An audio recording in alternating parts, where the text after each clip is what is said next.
Okay, good morning, everyone. It's a bit hard to come for this early morning session, right? And also the change of the location maybe make it a bit difficult to find it. But anyway, thank you so much for taking the effort and crossing the road or crossing the street here. Today we're in this session, we're going to show you some of iMMAP activities in Afghanistan, which is relevant to the disaster response risk reduction. And before that, I'd like to introduce the panel, which is basically myself, Mohammed Bello. I'm the country representative for iMMAP in Afghanistan. We're based in Kabul.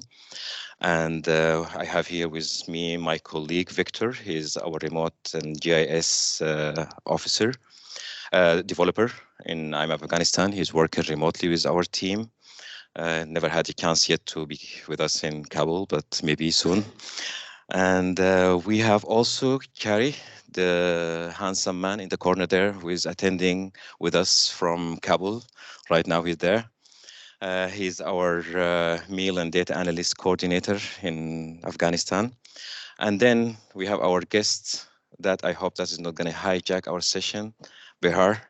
He's from Premise, private sector, and it's really going to be interesting to link what iMMAP is doing as humanitarian with the private sector part as well for the efforts in the data collection. All right, moving on. This is a quick overview about the session. First, I'm just going to give a quick overview on Afghanistan context for those who have never been there or they don't have a background about it. And then we're going to move to the Humanitarian Spatial Data Center, which is going to be presented by Vic. And then we're going to have this remote small presentation from Carrie about the remote data collection. And then how we link this HSDC, the Humanitarian Spatial Data Center, with the RPDC and the efforts to improve the disaster risk management. And then, last but not least, we're going to have a quick presentation also from Bihar in terms of the premise activities and the data collection exercise that they're doing. All right. Afghanistan. When we're talking about Afghanistan as a context overview, in terms of the historical context, Afghanistan is a country that has been always with a long history of conflict, as you may know, like the news headlines always about Afghanistan and how things are moving there. And then maybe the famous thing when it happened in 2021 when Taliban took over. There is a political instability because of internal dynamics and external interventions as well. And current administration, as I said, in 2021, Taliban, and what basically they call it also the DFA, the de facto authorities, as the US would like to call it usually, regained control in 2021. And of course, it came with its challenge as well. The DFA currently is kind of unrecognized by most of the authorities or most of the countries and most of the international entities, including the donors, which is making also the work there in Afghanistan a bit difficult when it comes to you are funded by, for example, by US, and at the same time you need to help people there while you have the DFA, the de facto authorities there. And it's kind of a complicated context and complicated situation that most of the NGOs are in right now, and with the relevant politics that you need to play all the time. In terms of the economic challenges, Afghanistan is highly dependent on the foreign aids per se. And in addition to agriculture and trade with neighboring countries, this is basically how things or the show is running there. However, Taliban also increased the economic isolation after taking over. In the humanitarian situation, I would say humanitarian, there is a lot of humanitarian challenges, as I mentioned, in terms of donors, in terms of operation, in terms of security and everything, which is make it a bit expensive and difficult to maneuver. And poverty is really high in the country, which is causing a lot of issues in terms of the overall well-being of the people there, and then the lack of basic healthcare and education. And I would say like over half of the population requires humanitarian assistance right now. On the top of all that, if you look at Afghanistan in terms of country location, geographical location, and so on, we would see that the country is highly affected by natural disaster. And when you say natural disasters, there's a lot of long list of natural disasters, but the major natural disasters that Afghanistan is affected with is basically drought, landslide, floods, and earthquake. And we're going to focus on two type of natural disaster, which is basically the flood and earthquake, giving examples and show how our tools and how our efforts in Afghanistan is overcoming this. Yeah, a lot of AI photos, yeah.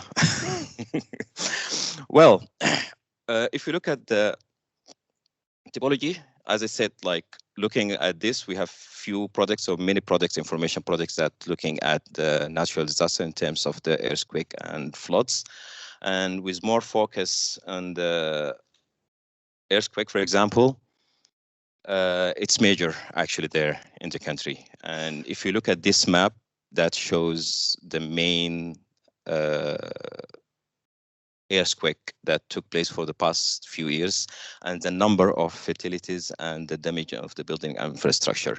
And if you look at Afghanistan, it's laid under or over a main fault line with unstable plates that causes this kind of earthquake in a continuous manner. I'm not sure if we've been there in Afghanistan or in Kabul, something which is quite common there, basically.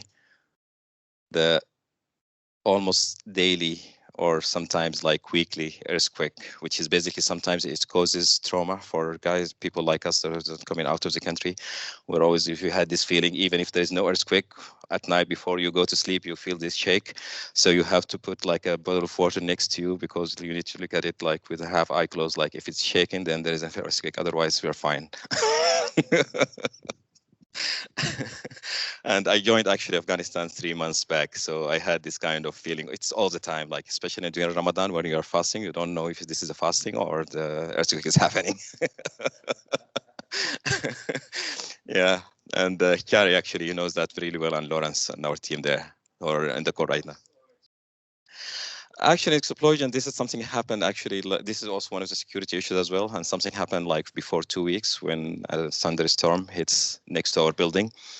And then everybody thought it's kind of an explosion, so we start all running to the bunkers, but luckily it's a thunderstorm. So there's a trauma there all the time, like you feel this kind of this feeling. Anyway, we're gonna focus more on the earthquake. So the earthquake, if you look at the past 10 years, there's more than 3,000 earthquake in 10 years. And if you do a little bit, that over 4 magnitude. And like under magnitude, I don't know how many are they, but these 3,010 years. So it's an average of 300 earthquake per year. With a little bit of calculation, it's 24, 25 per month and a weekly earthquake somewhere in the country, which is major, right? Looking at the floods, it's also an issue, especially with the typology of Afghanistan, when you look at it, and also with the climate change and so on. So there is a lot of floods also hit the country in a regular basis, and especially during spring and early summer. And if you look at the number of affected people, more than 230 people are affected by these floods. In addition of facilities, more than 2,000 facilities has been affected. When we say facilities, schools, hospital, infrastructure, and so on. And this is also a major disaster that also affecting the country on the top of the instability and economic instability and political instability. So it's quite messy over there. When we look at this map, also showing the recent floods that hits the country, and if you look at the number of fatalities, is also high, mostly like over 50, over 60 people, and this is quite unfortunate. And with a little bit of forecasting and some kind of prediction, many of these might have been avoided and many lives would have been saved. That's why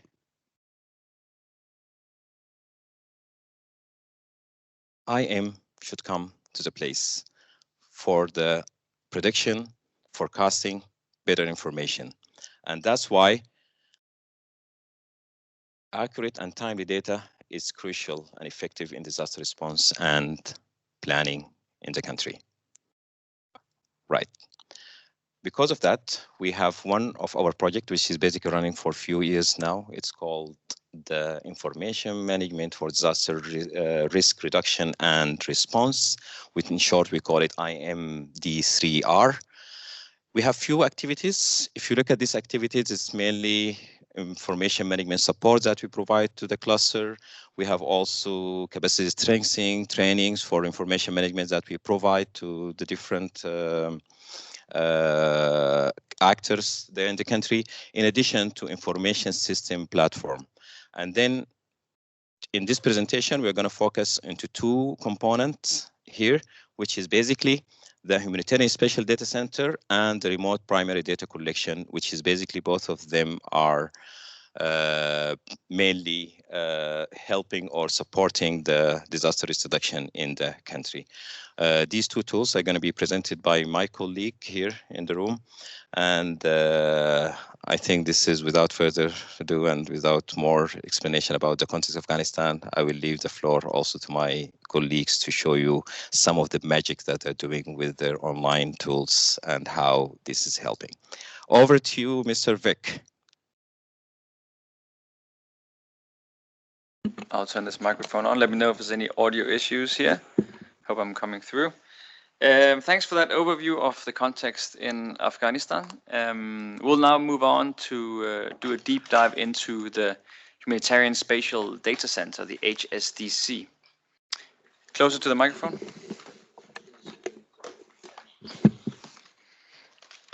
Is it better? Okay, let's go with that.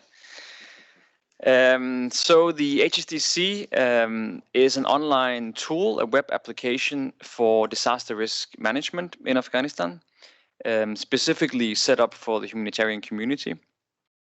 It is available on hsdc.imap.org, and I would encourage you to register an account and explore it in more detail if you're interested. It's been live since 2015 when this was first initiated through USAID funding. And in the last 2 years or so, we've done a full revamp of the platform with new underlying technology and also new and updated data sets across the whole platform. So I'll be going through a short demonstration of the core features, and then we'll be talking about the data analysis pipelines we've set up. First of all, though, what is the general purpose of this tool? Well, as was laid out by Belo here, we have multiple disaster risks that threaten the communities in Afghanistan. These are spread across the country with specific geographical patterns. Very often you have communities that are facing multiple disaster risks, so they overlap geographically. At the same time, humanitarian organizations do not have adequate information on these disaster risks. This is probably something that will, to some extent, always be the case, but we are here trying to address this through the solution of HSDC, which is in part to set up a centralized repository for disaster risk information. So sort of one-stop shop where we hope to make the most accurate geospatial disaster risk information available. And then also we're addressing these challenges by providing tools. So the platform is also a tool where users can access this data and also analyze it and visualize it directly on the platform without needing a lot of GIS experience necessarily. So that is what we are trying to do here. With that laid out, I will jump over and just give you a brief introduction to the platform itself. Just going to jump over here and shift windows to the Humanitarian Spatial Data Center. Here we go. So you might recognize this, some of you. from GeoNode. So the basic infrastructure we are leveraging here is the GeoNode open source project, which is essentially an open source project that combines a Postgres database, GeoServer for serving spatial data, and the MapStore client to access that data in a WebGIS interface. So that's a World Bank funded project that we have used for the base of this platform. The whole thing is open source. Even this is open source. You can go ahead and access it on GitHub. What we have done here is we have adapted it to the needs in Afghanistan, making it a humanitarian platform exclusively. But really, most of our efforts have gone into the data that you will see on the platform and the analysis pipelines feeding into the platform. So the first thing we're seeing here is simply the data catalog. This is where users can go and access all the geospatial data, neatly organized. Users are able to search, for example, for specific disasters of their interest. For example, here, if we search for earthquakes, we'll get shake maps, epicenters. We get disaster risk statistics on earthquake exposure, seismic intensity, and fault lines. So sort of quite a comprehensive package of different geospatial data sets that relate to earthquakes. Users can also upload data to the platform. So through the Add Resource button up here, users can upload their own geospatial data, their own maps, that they can then use on the platform, either just privately or also to be shared with the wider HSDC community. What's also quite interesting is that users can easily open these data sets in a geospatial view like this. So you have them displayed on a map. For example, here we're looking at the latest shake map happening, in this case, close to Afghanistan, down here in Pakistan.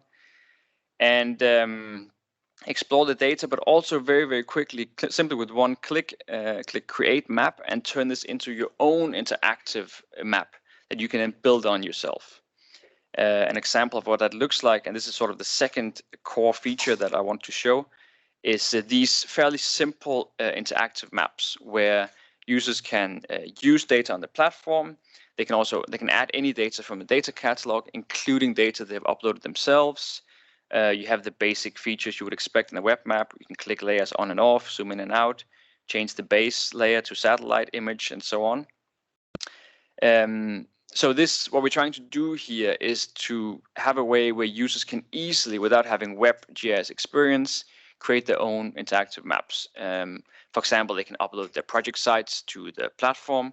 They can then go ahead and access the disaster risks that are relevant to their work and create interactive maps. Users can also annotate, so like draw directly on the map, add text to the map, and sort of collaborate like that between themselves. You can share the maps either with the whole platform or in groups within the platform, for example, within your own organization only. The last core feature, if you'll allow me to jump over here, is the dashboards. So the dashboards here with these, what we have tried to do here is set up an interactive dashboard for each major disaster risk. So what we're looking at here is a flood forecasting tool where we are trying to quickly give an overview essentially of how many people and how many buildings and also how large the areas are that are exposed to each of these disaster risks. In this case here, we can see a forecast of 480,000 people who might be at a flood risk within the next 1 to 3 days. And these numbers will sort of update interactively as you zoom into these maps. You can click on the different features here to get more detailed information, in this case at the district level. We're also providing this at the basin level for more spatial accuracy. And you can also go down here and have a look at, for example, ordering the districts based on number of people exposed, essentially to quickly give an overview of where are people at risk. And as I said, we do this across all the different disaster risks facing humanitarians and the communities in Afghanistan. So these dashboards are also available for users to create themselves. All of these sort of different elements here are widgets you can drag and drop.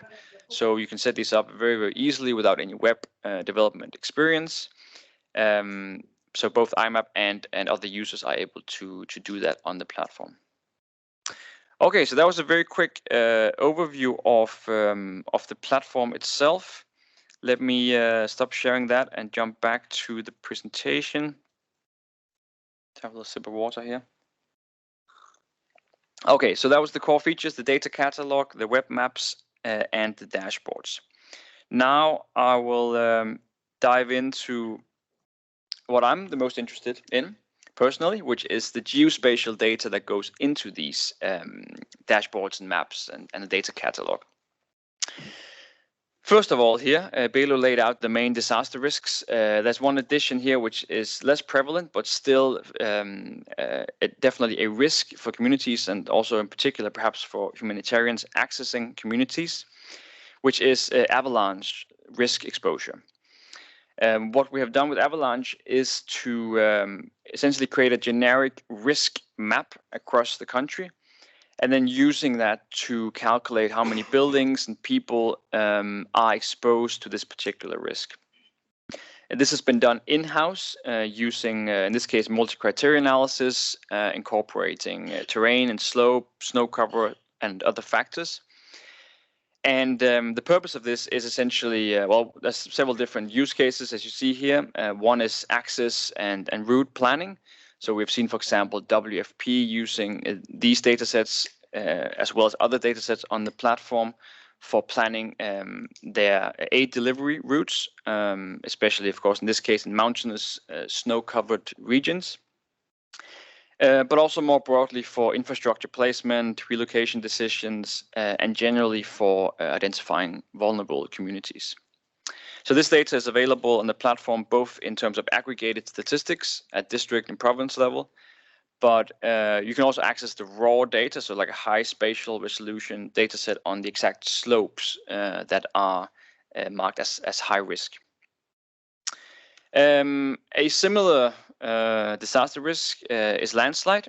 So here we also have a data set covering the whole country that aims to show where do you have high risk areas. And again, summarizing that to the district level, buildings, population exposed within those areas. This is a data set developed by World Bank. So we do both internal and also pull in external data sets whenever we can find the best available. This is also based on multi-criteria analysis, and the general use case here is to really identify settlement. You can also to some extent use it for roads and buildings, but it is a fairly low spatial resolution, and also for risk mitigation and infrastructure planning, broadly speaking. So the map you see here, for example, with before and after high resolution imagery of a landslide and mudslide, of flash flood, would be a settlement that would be flagged as high risk, most likely in this particular data set. So at the sort of national level, very useful for identifying settlements that are facing this particular risk. Moving on to earthquakes. Here we're doing a few different things, one of which is a real-time earthquake monitoring tool. So what we're doing here is we're mapping epicenters and creating a shake map or like shake zones around those epicenters. And we're doing this in near real time and also extracting the population and the buildings within those areas.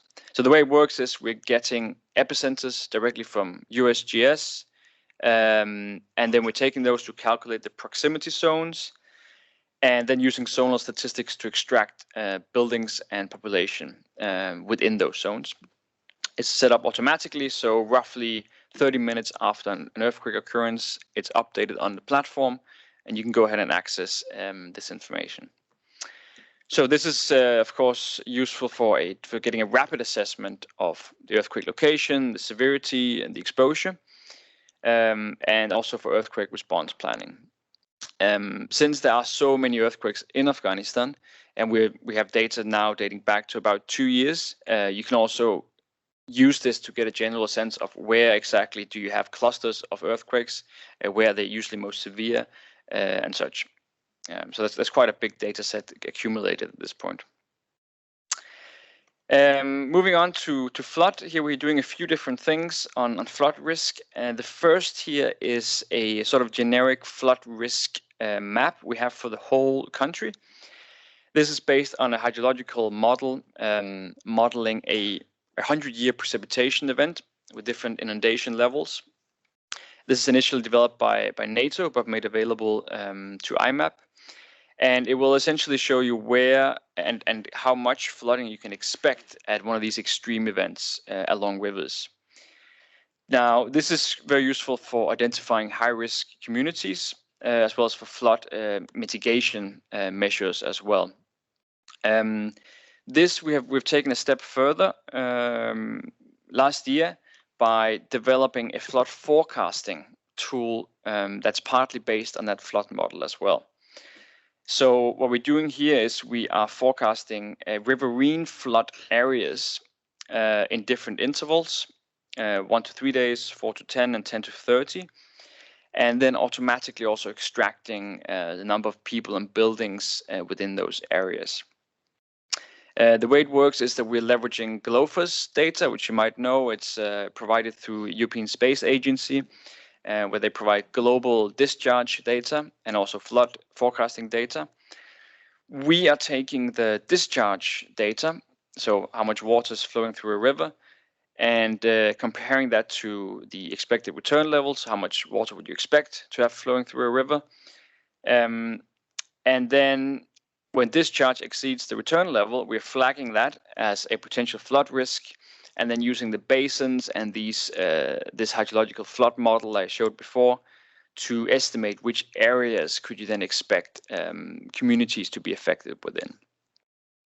And then on top of that, we're then automatically extracting how many people and buildings are within those particular areas, showing that raw data and also aggregating it to district and basin level as well.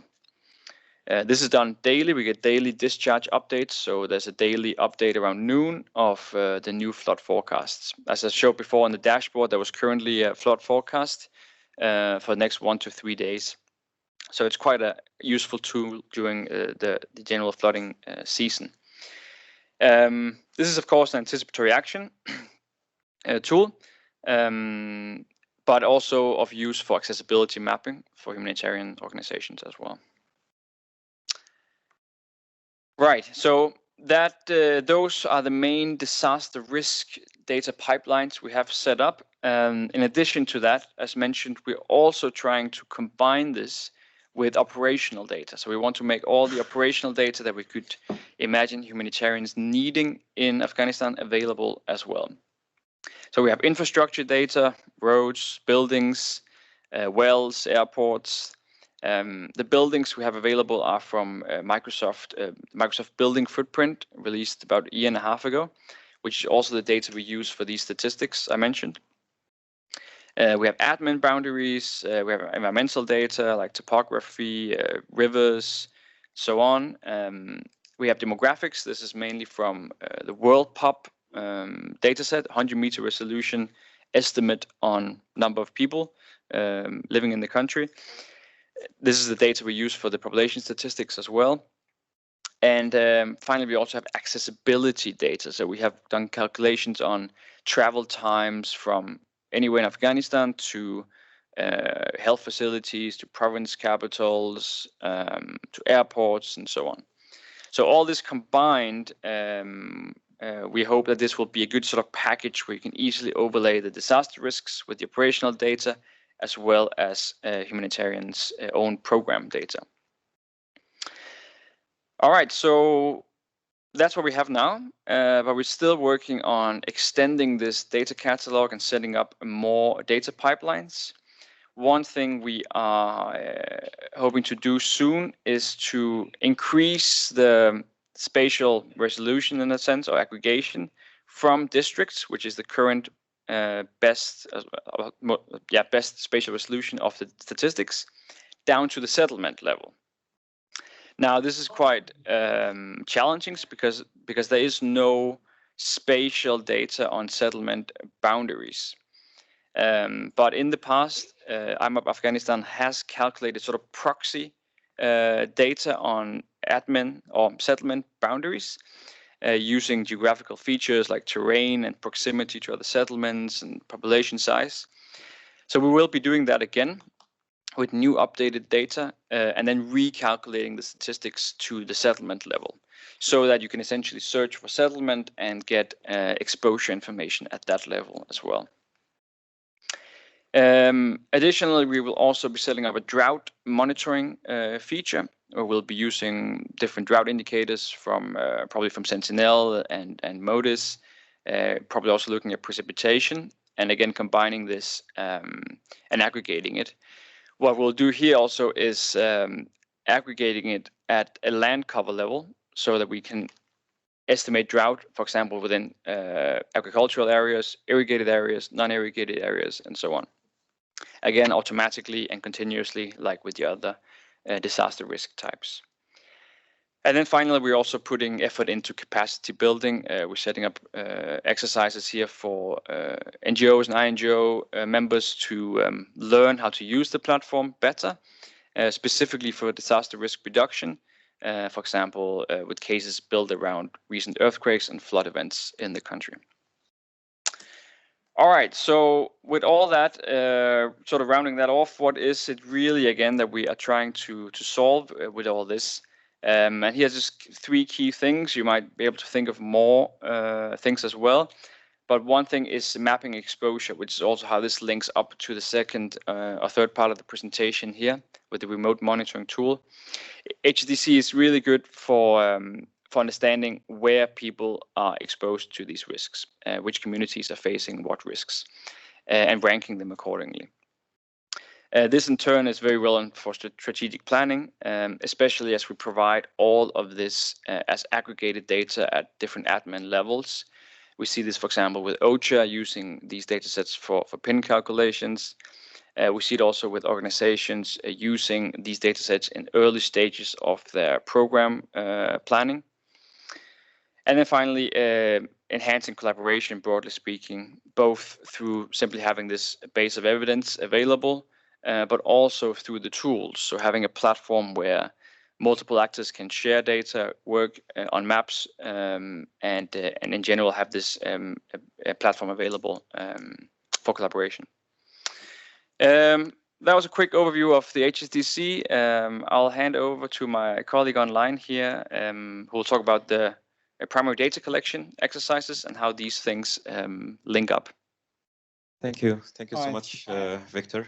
Cherry, before we go to Cherry to present the primary data collection, maybe we can take also some questions, just to, if any questions. Sure. Yes.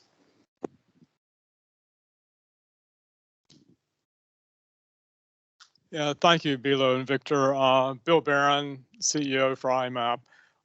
Given that security has been an issue over the many years that we've worked in Afghanistan, is there any inclusion of security data as part of HSDC? And how is it being used, given the fact that it is quite sensitive with the Taliban and the government? And yeah, I'll leave it at that. Sure. Yes, up until, I believe, 2020, there was security incident data available in a similar sort of format to these dashboards shown here, where you could see where in the country you have security incidents. This, maybe you can speak more to that, Bilo, was taken down from the platform for different sort of political sensitivity reasons, and we haven't had security information like that available since. Yeah, maybe you can add to that how we are trying to navigate quite a complex terrain here. Thank you so much. And as you mentioned, Bill, it's another level of or layer of complexity when it comes to working in Afghanistan and having this kind of security information. The first thing that the source for the security information is going to be an issue, and also the overlap with INSU as well, which is going to be also, especially in Afghanistan or in other countries also, there is this kind of a gray zone or a gray line between the iMMAP mandate and INSU mandate, and we don't want to mix things up at this level, and we make the tool more humanitarian focused at this point. Yes, sir.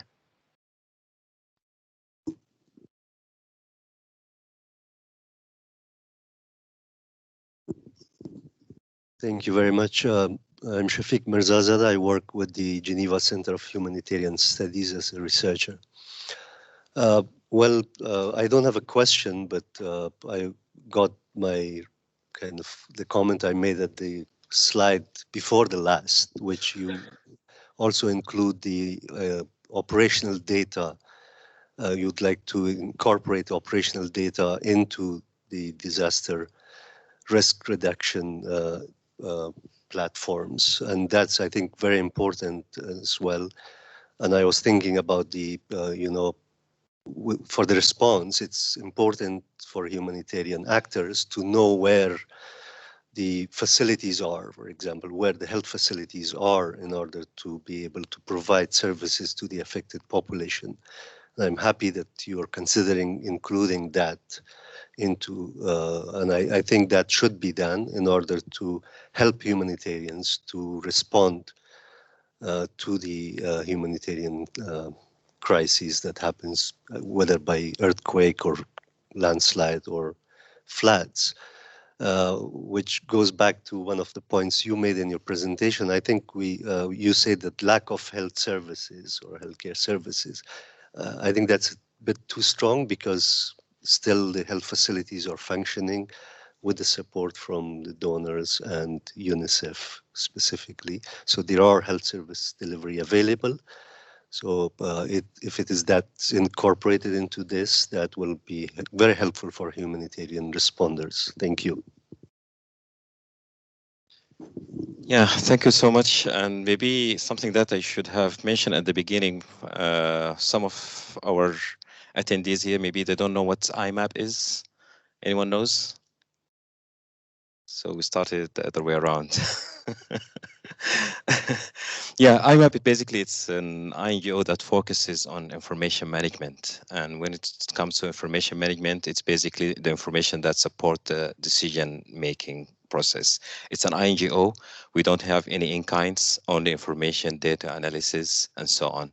And as you just mentioned, it's also part of it. It's provide the information for the humanitarian using whatever sources that available and also supporting the coordination process. Yeah, thank you so much. So, more questions?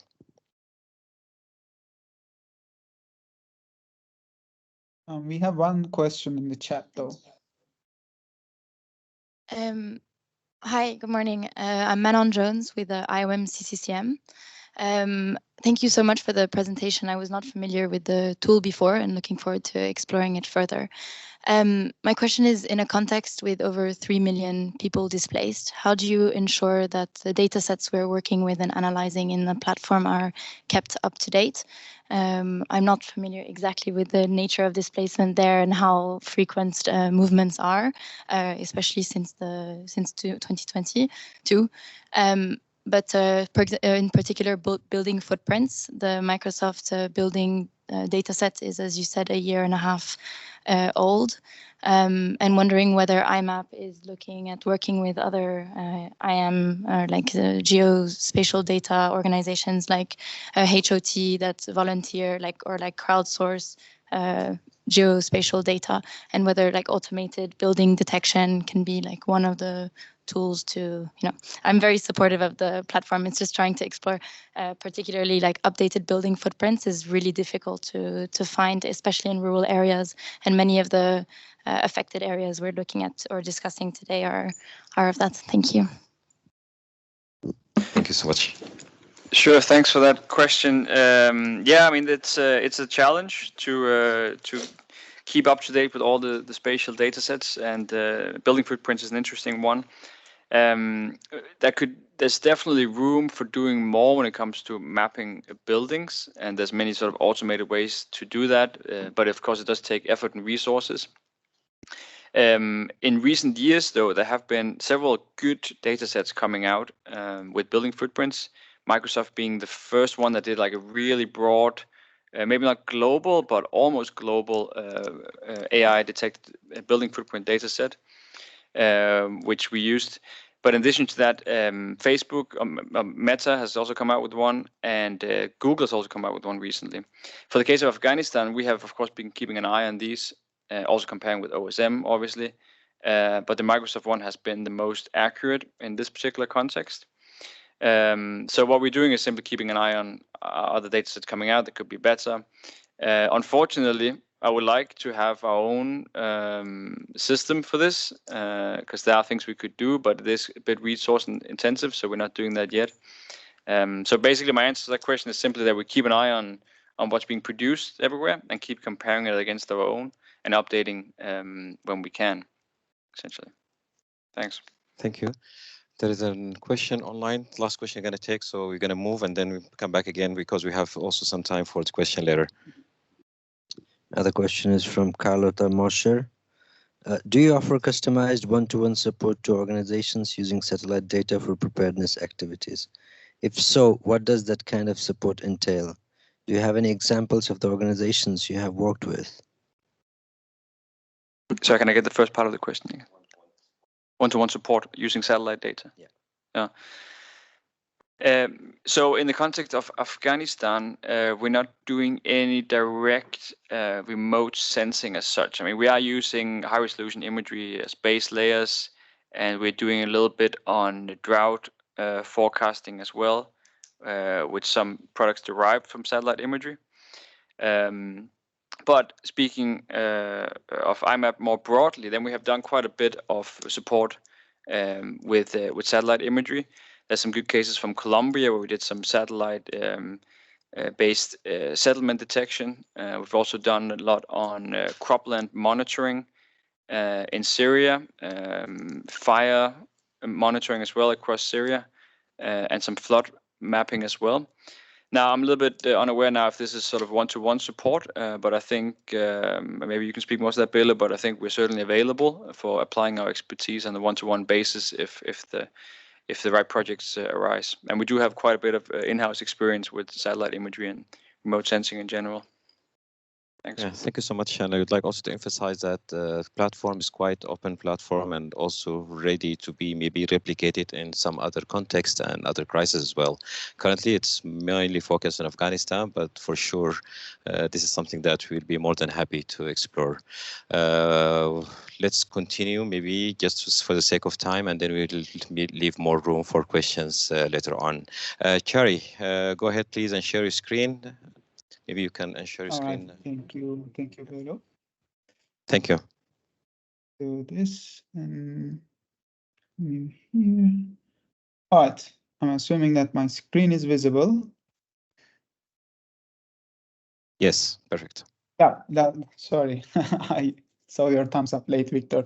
So there is another whole activity that we're conducting in Afghanistan, which is called primary data collection. And let's dive deep into this activity. So let's talk about vision and objective of RPDC. So main objective of RPDC is to connect with humanitarian clusters in Afghanistan, including their members, and then trying to understand the gap of information and then fill in this piece of puzzle. So RPDC's vision is not focusing on programmatic level or to measure impact of humanitarian assistances or measuring or monitoring program level indicators like food security and so on and so forth. But what we're trying to do is being a Charlie, if you can hold on, studies. if you can hold on for a minute, we need to have some technical issue here. Oh, okay, no problems.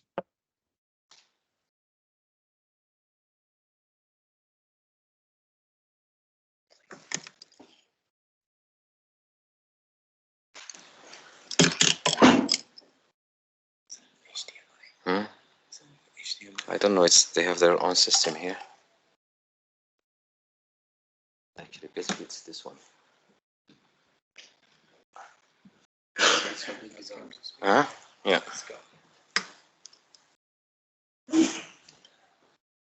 can see it online. It's showing. Here is not. Sorry for the glitch.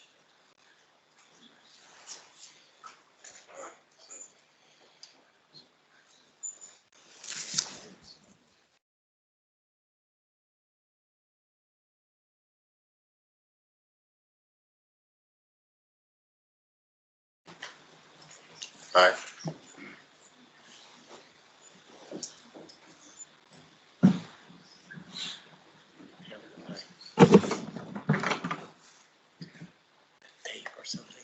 guess it's the cables.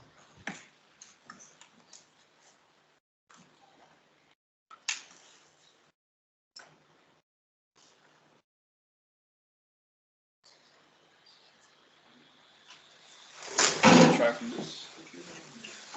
I think that's the cable issue. It's the cable mainly. Sorry, Carrie. No, if the root cause is me presenting, we can change the source.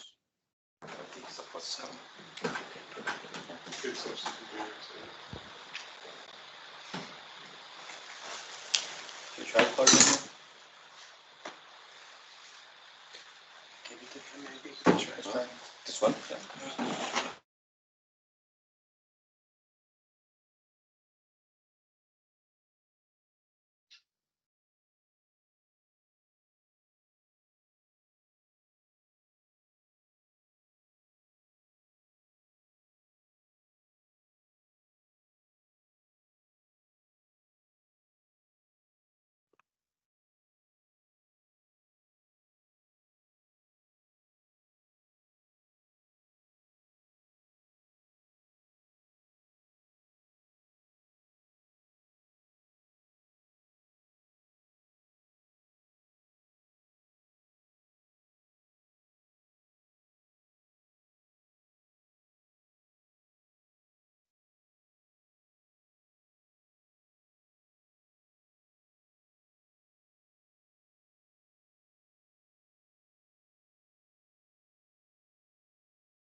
Sounds like it fixed, is it? But I can't hear you. No, negative.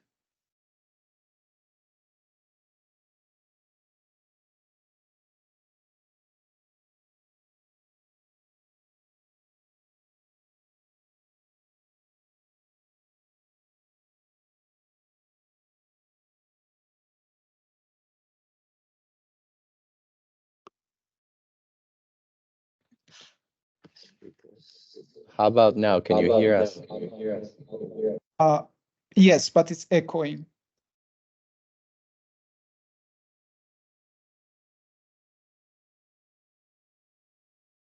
Sharif, just go ahead. Okay, but there is a bit of echo, just for your information, yeah? So can I get a thumbs up if I can continue with the presentation?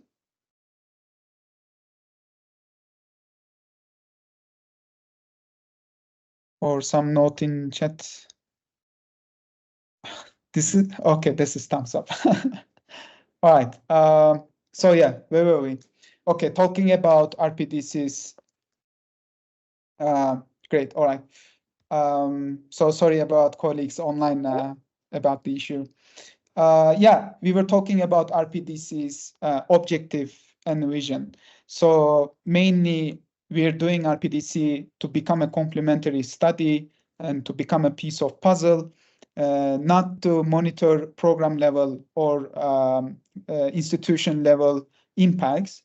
And idea is more focusing on to have this to provide the environmental knowledge to clusters and their members when they drop down or start writing down their proposals or when they start building a program so that they can use this RPDC information to understand environmental factors and so on. So this is the main objective of RPDC.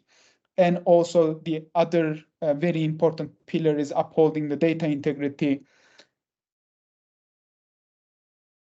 So yeah, we are trying to avoid the sensitive questions. Also, we are not collecting personal identification informations throughout questionnaires. So let's talk about components of RPDC. Here on the slide, you see workflow sequence and then RPDC. Each cycle has 9 stages. So first stage is exploration of information gaps. And to make this more covered throughout the implementing humanitarian institutions in Afghanistan, we dropped a survey and then we ask those institutions to write down where they feel like there's a gap of information so that they can use this knowledge in their proposals or when they are building their programs. And in stage 3, we are preparing guidelines and proposals about the study so that every partner is on the same page. From stage 4 to stage 8, it's classic research design methodology, but here most important part is questionnaire design. While designing this questionnaire, we are talking about partnered implementers and the cluster leads. Most of the time, we are also talking with members to get their insights so that our questionnaire and our outcome is more efficient and more like the usage is there for the partners. So let's talk about impact of RPDC. So far, throughout our award, we have collected around 5,800 data points. And we also partnered with 4 clusters, and so far we have produced 4 reports. So for 2024, we have partnered with 2 big clusters and working groups, which is one of it is food security and agriculture cluster, and the second one is cash and voucher working group. So for FSAC, we focused on exploring the perceptions and opportunities for agricultural trainings in Afghanistan. This topic was stated one of the members of FSAC, and then we know agriculture has a huge and important role of livelihoods of Afghan households. So we focused on this topic.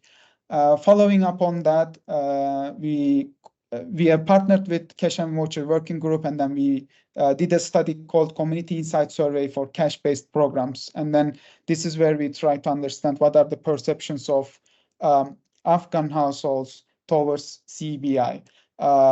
Like there are minor topics when they prefer to have their cash assistances. Are they preferring like the frequent cash assistance or one-time large lump sum cash assistances and so on and so forth.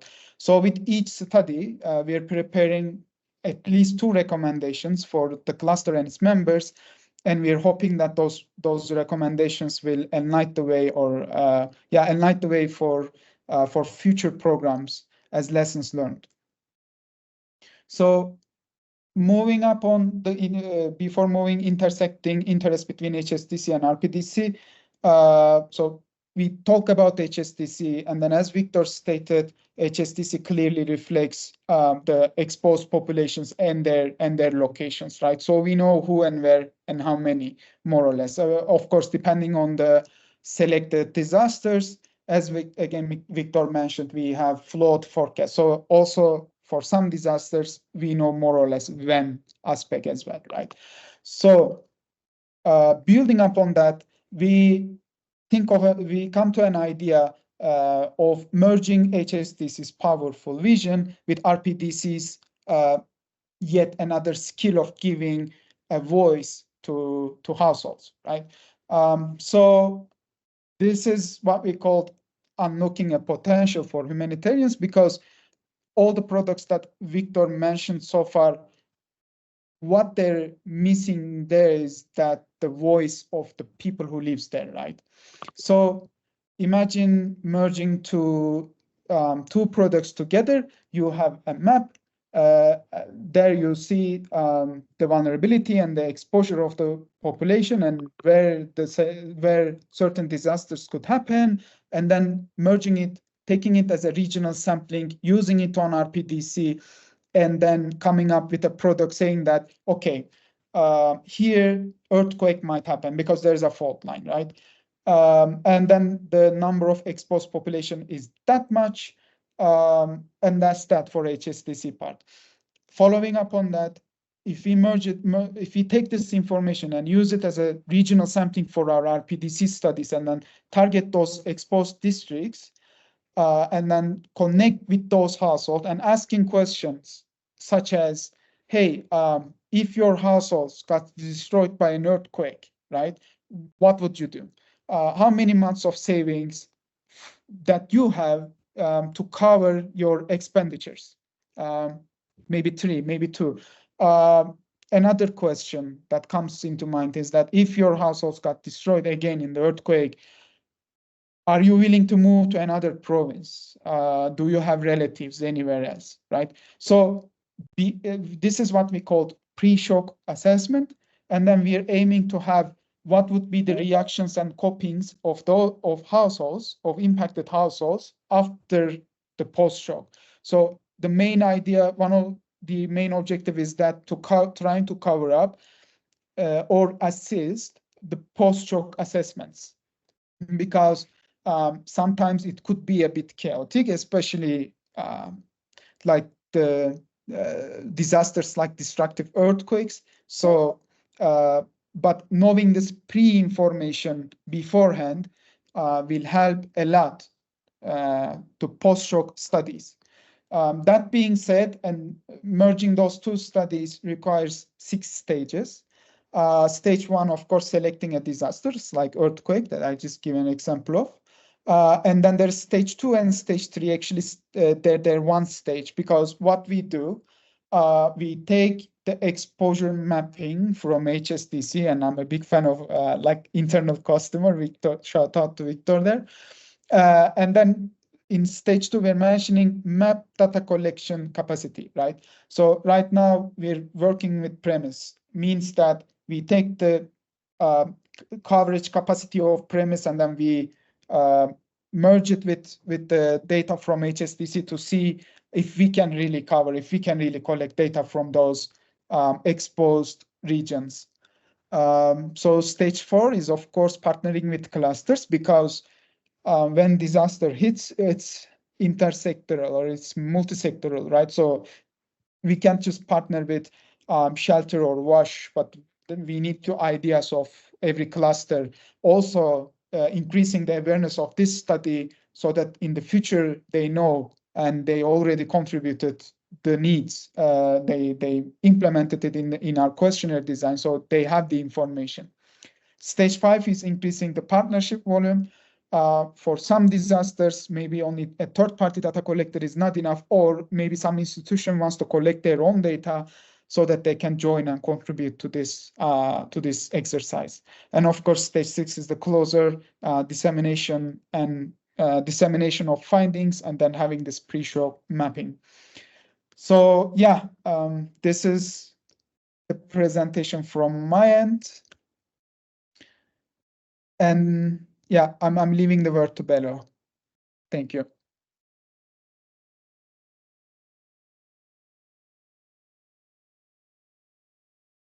Can you hear me? Yes, I can, but it still echoes.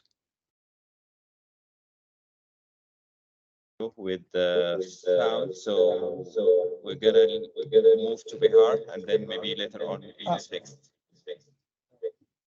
Yeah, so I'm seeing both Behar's mic is open and then iMMAP guest account. I don't know which computer is that the mic open, so maybe that's why there's an echo. Yeah. All right, throw the laptop out of the window. Can you hear me now? Everybody can hear me, of course.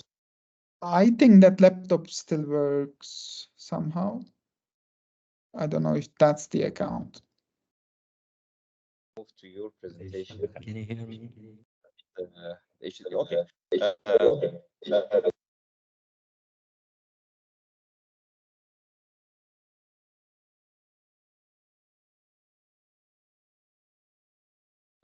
How about now? Ah, yes. Can you hear us? That's so, yeah, that's perfect.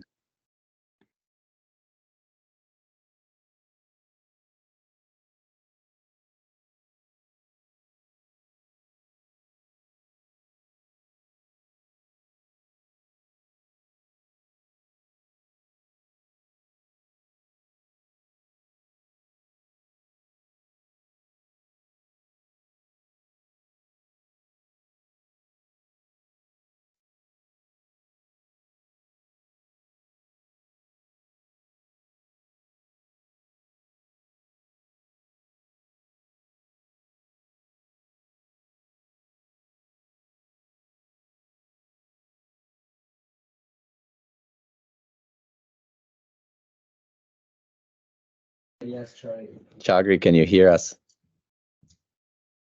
Yes, I can. All clear. Are you able to hear us? Thumbs up. Yeah. Okay. Good. Perfect. So I'll leave then my mic open. All right. Very good. Yeah. Hello, everyone. My name is Bahar. I manage partnerships at Premise. And today I'm going to talk a bit about, how do we serve as a tool at iMMAP's disposal to basically perform remote monitoring, be able to understand communities' perceptions, the ground truth, and what Bela was saying earlier and what Vic was saying earlier, right? How do we enable organizations to get timely and accurate data from those affected communities, either before, during, or in the post-disasters? We've been working with iMMAP for about 4 or 5 years now around the world in various capacities and various projects, from helping with remote sensing and getting ground truth data in Colombia across settlements, to Afghanistan with the RPDC and other related activities. So maybe very quickly about what is Premise and how do we ensure, how do we leverage the power of the crowd to get timely and accurate data on the ground. For the past 10 years or so, right, we've been building this amazing and powerful multi-purpose data collection tool, right? And what we've found is that we do some data collection very good, and some is immensely complicated and we don't do it as well.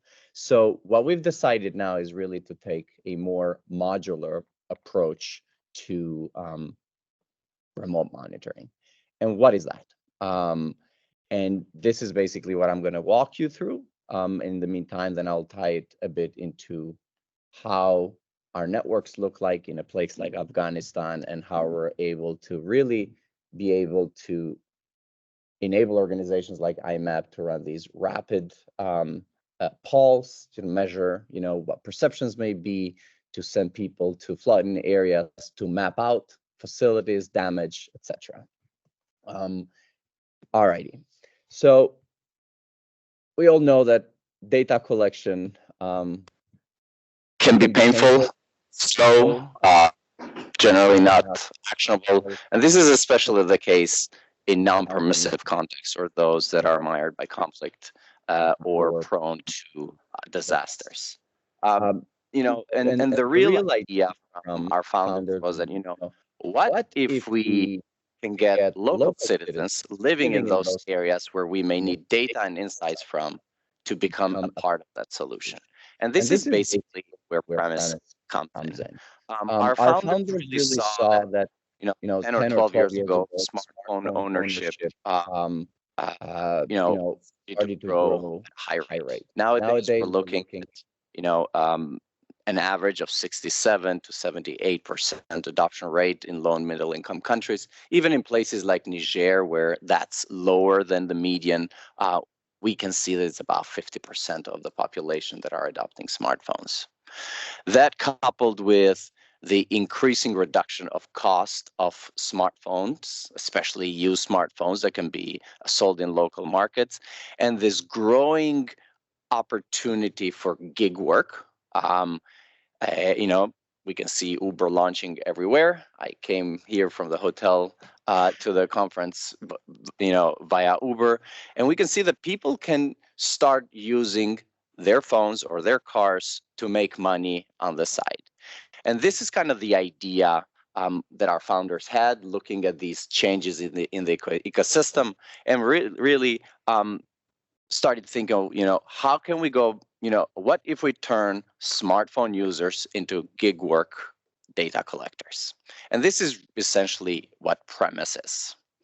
And because now we are just, turning to individuals living in different areas that have a smartphone and incentivizing them to make money to provide data and insights about themselves, their sentiments, or local, or go and perform observations, their local communities, we are able to, have a network at our disposal where we can launch data collection tasks and make it very fast. We've been working with Chagri on a various set of primary data collection efforts, and we can do it in 2-3 days. We're able to get 1,000 people in those fault lines where we consider that they are prone to earthquakes or in the flood areas, etc. And we make it actionable. So we build an end-to-end research platform where we not only have access to these individuals that provide local insights, but we also make it so that the data is of quality, of integrity, and authentic, but also comes into dashboards for ready for use. Essentially, what we are is basically we have two components, right? One, to your left, I guess it's also to my left, is what we call the marketplace, right? This is a smartphone app where any individual living in any place that has smartphone and access to internet can download our app.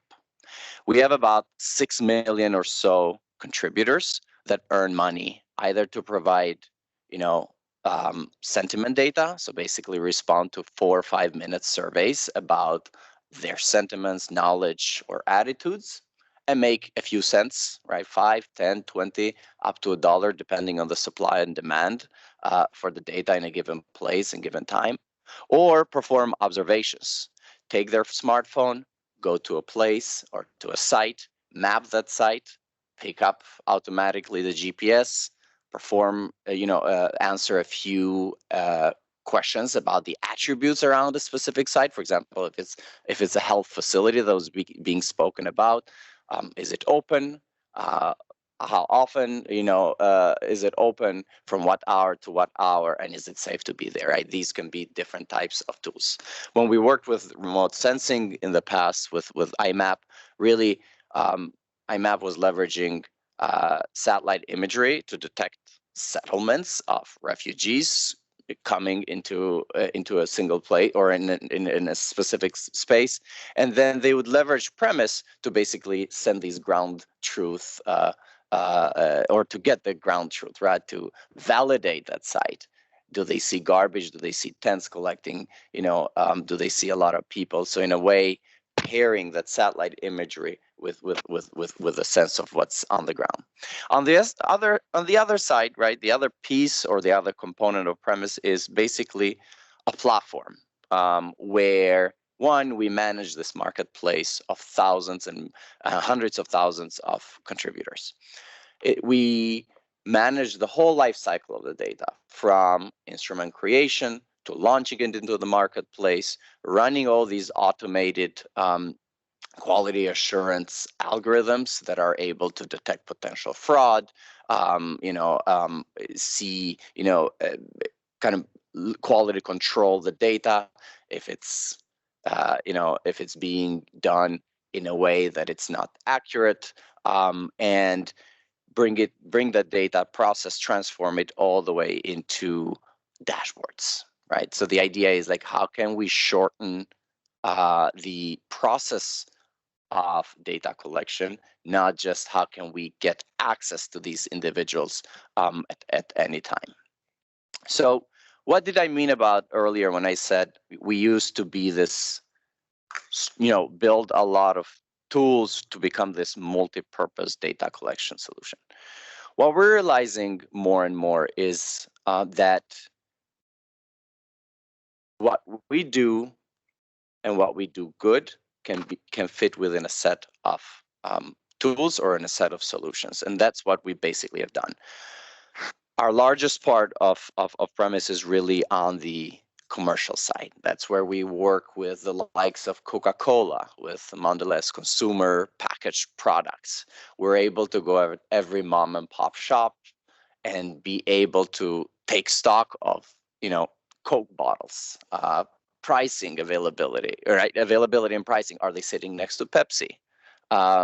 is Pepsi using their fridges, right? So in the commercial side, we have these specific solutions that help large distributors understand stockouts, understand the availability of the product, understand how price fluctuates from day to day, and therefore they can guide their distributors to go at these traditional trades where you don't have data from, and guide the distributors to basically replenish their stocks. Now, we've taken a lot of that innovation that's done in the consumer goods side, and we've built these packaged tools and modules for the development space.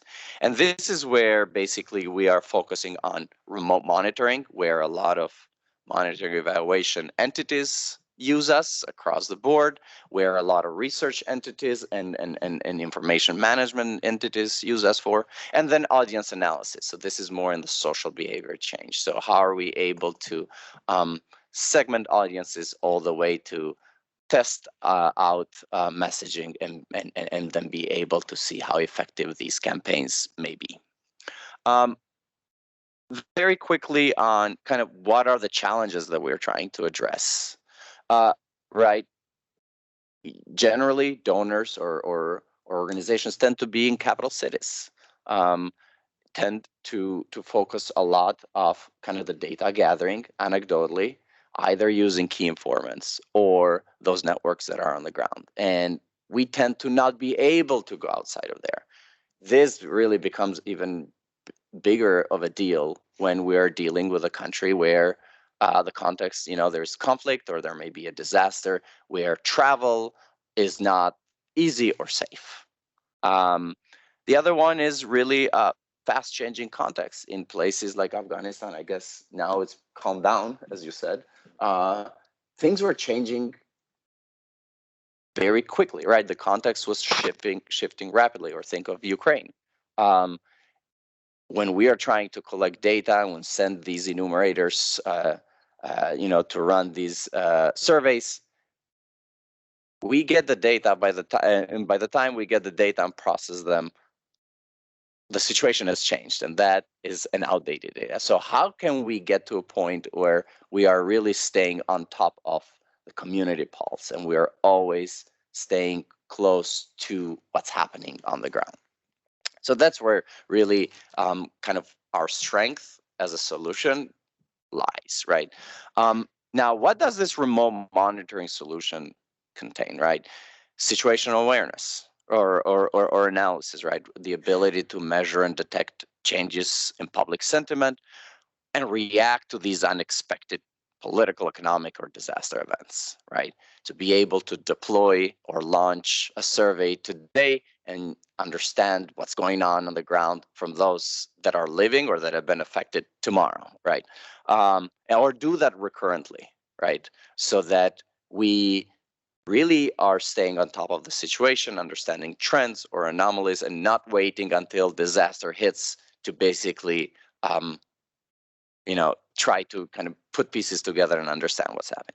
Market monitoring, this is the same kind of, we're taking that same capability from the commercial side, and we're building all these solutions or these abilities within the development, right? Tracking price and availability of food, nutrition, or health commodities, right? At formal or informal pharmacies or at vegetable sellers or traditional trades across the board, and be able to help donor agencies or the BHA on kind of taking a pulse on what's available on the ground, right? How do we then use that information to determine cash distributions or supply the markets? And then in the audience analysis, right, this is mainly to improve the performance of strategic communications and behavior change.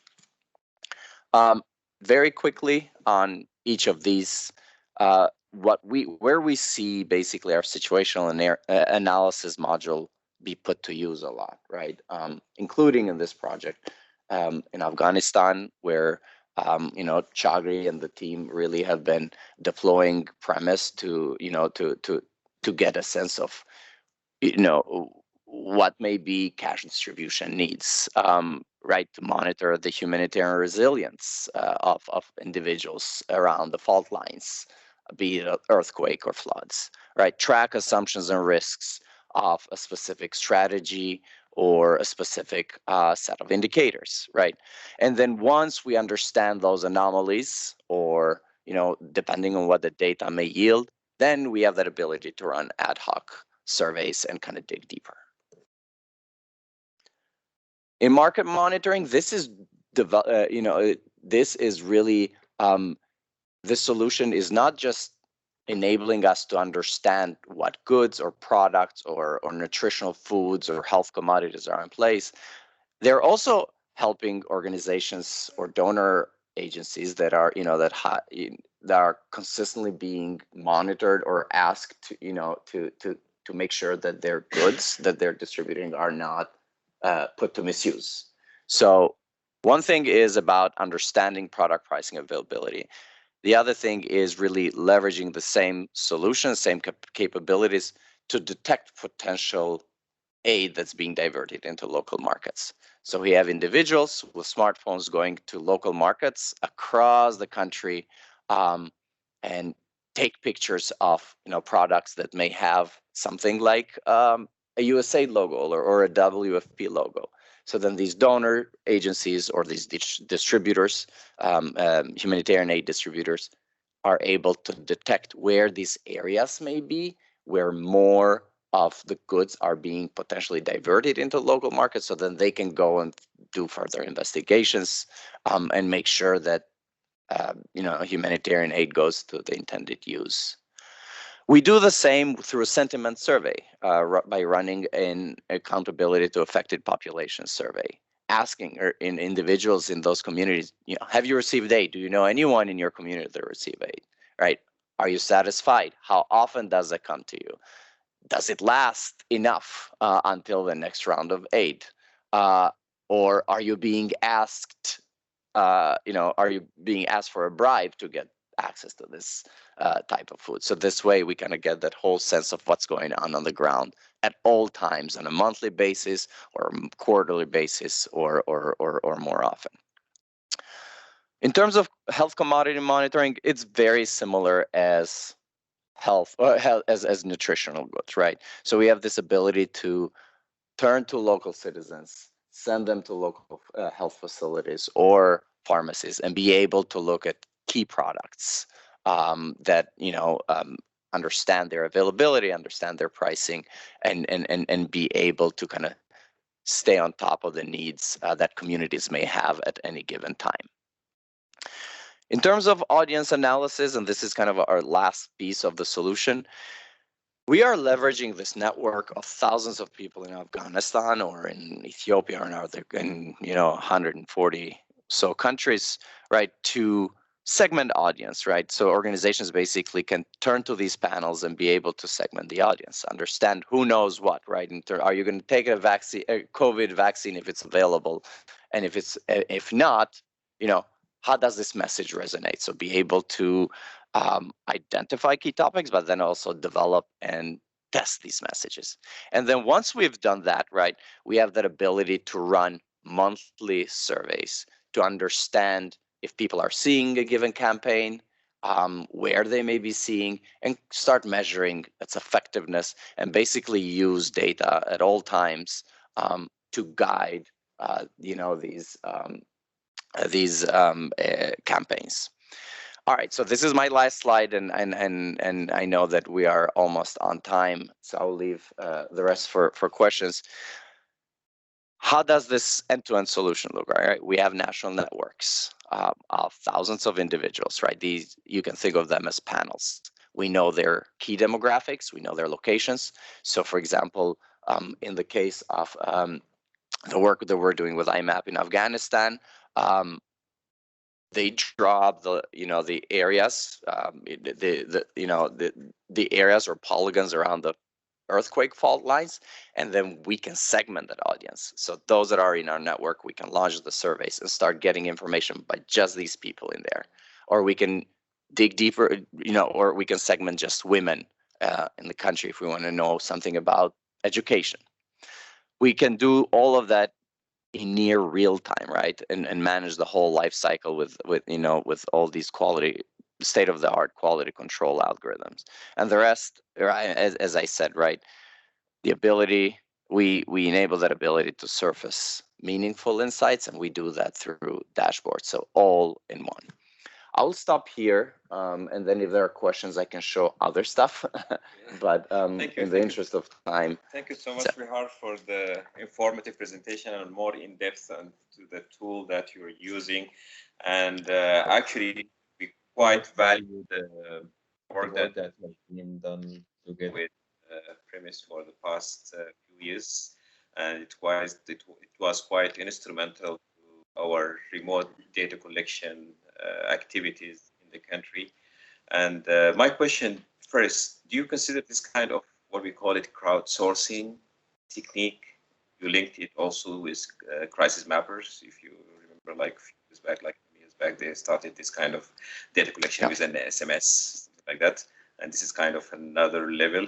And the second question is, what about the credibility and the reliability of data? What tools and method you're using to validate that? Yeah, good question. So we don't connect with other tools, right? We have a whole network management team that really works at growing networks, managing those networks, and continuously incentivizing them, right? The whole idea is that, we have monitoring incentives in place for them to submit this data locally. And this model allows us to continuously nourish the network and be able to keep it active. Now, in some countries, sometimes, development really either the development world or donors follow specific agendas or respond to specific types of events. In some countries, when there's not much going on, we don't have much demand for data. So then we don't have enough supply of remote monitors or individuals in our network. So we have to constantly manage that. And your second question was more on the credibility of the data. Yeah, so we have different technology tools within our platform to ensure, automatically a high standard of quality control. So from the sentiment side, we have all these algorithms in place, machine learning or AI tools to detect, if someone basically spends less than the median time or like 3 seconds in answering a question, it automatically gets rejected. And if it gets rejected, they're not able to basically get the money, right? Or straight lining. So we create a lot of contradictory logic in there. We also have the ability to understand GPS spoofing, because when money is involved, right, people try to basically spoof their GPS to say that they're in Afghanistan. So we have all these tools to detect potential fraud. And then in the observational side, there's other tools like with imagery, like if an image is blurry, it gets discarded, or if it's a drawing and it's not an actual place, etc. And then we have that ability to get a lot of metadata from the phone usage, so that way we are able to look at a lot of information and make sure that the data is appropriate. Yeah, thank you so much. I will leave the mic for the audiences if there are any questions. Yes.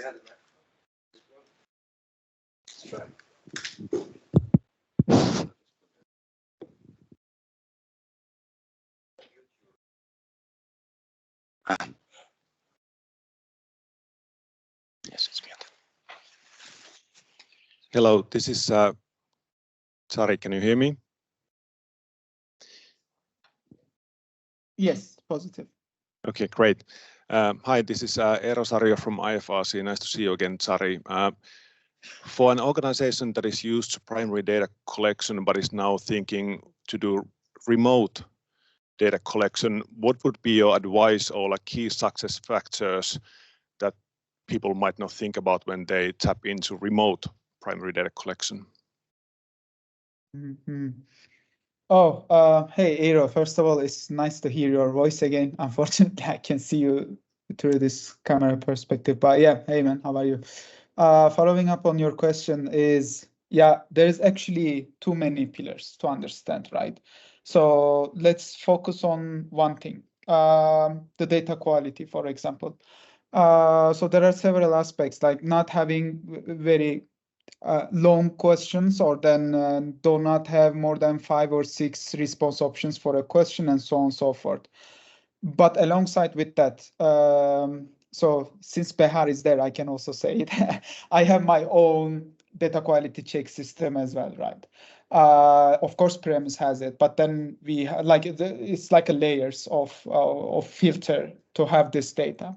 So here and there you add complementary questions, one to the beginning, one to the end, and saying that, hey, what do you think about when X happens? What do you think about Y?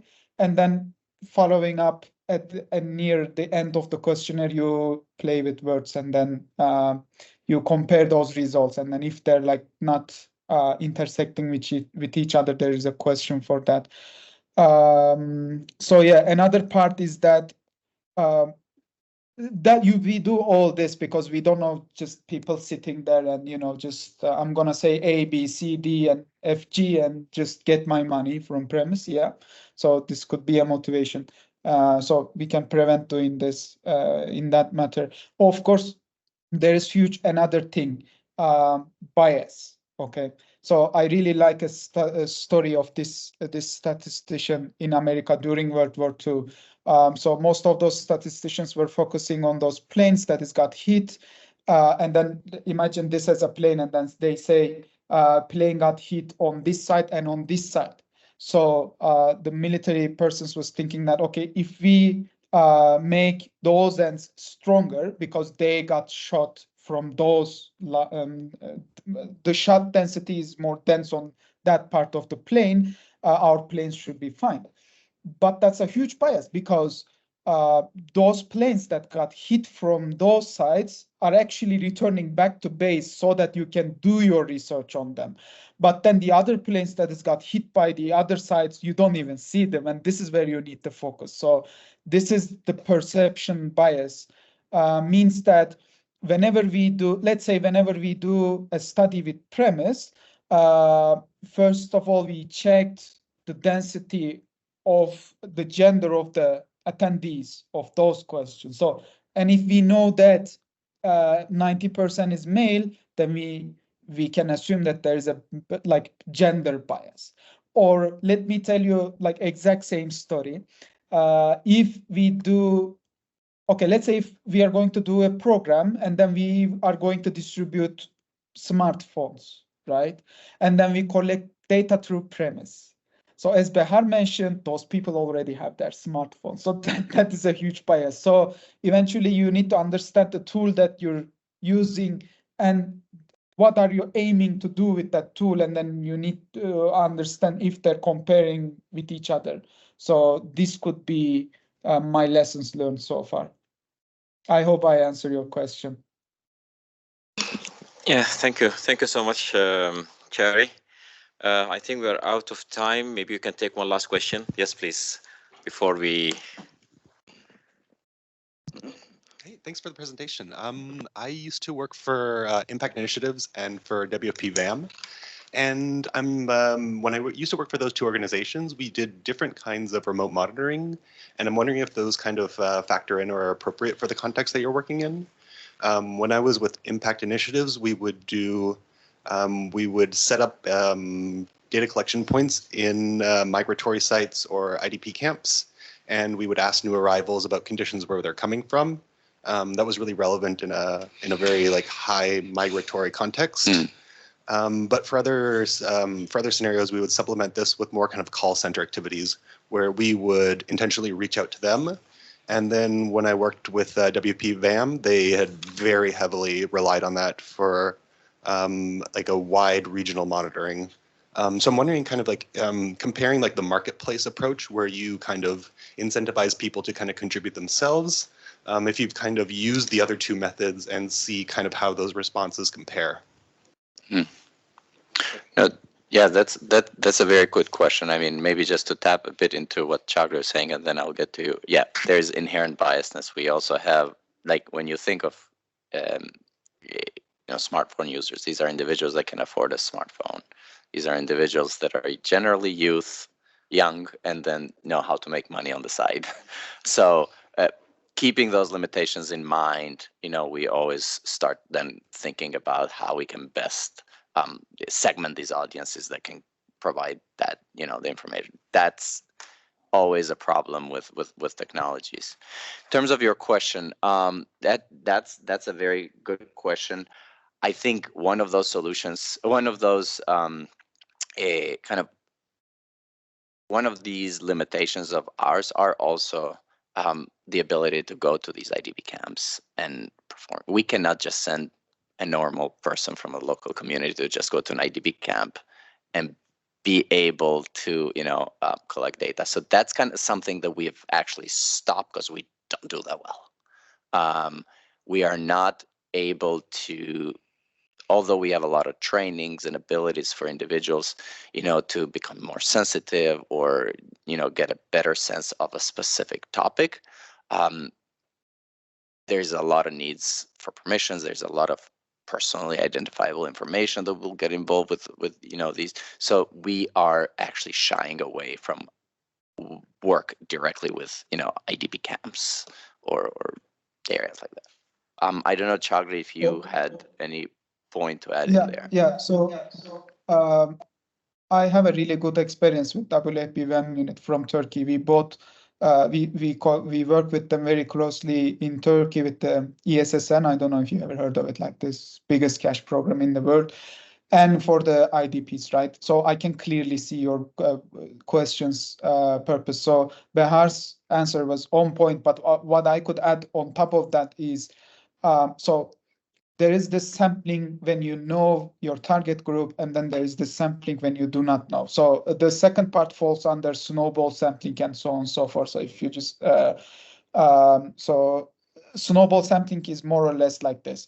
If I go into a village, right, and then I want to count down the persons higher than 1.8 centimeters, right? So I don't know who they are. I don't know the number of the population number in the village and so on and so forth. So what I will do, I go into this village and find this person above, like who's meeting my criteria, and then asking this person the question, hey, are there anyone else who meet this criteria? And then you start moving like a mushroom moving on a leaf.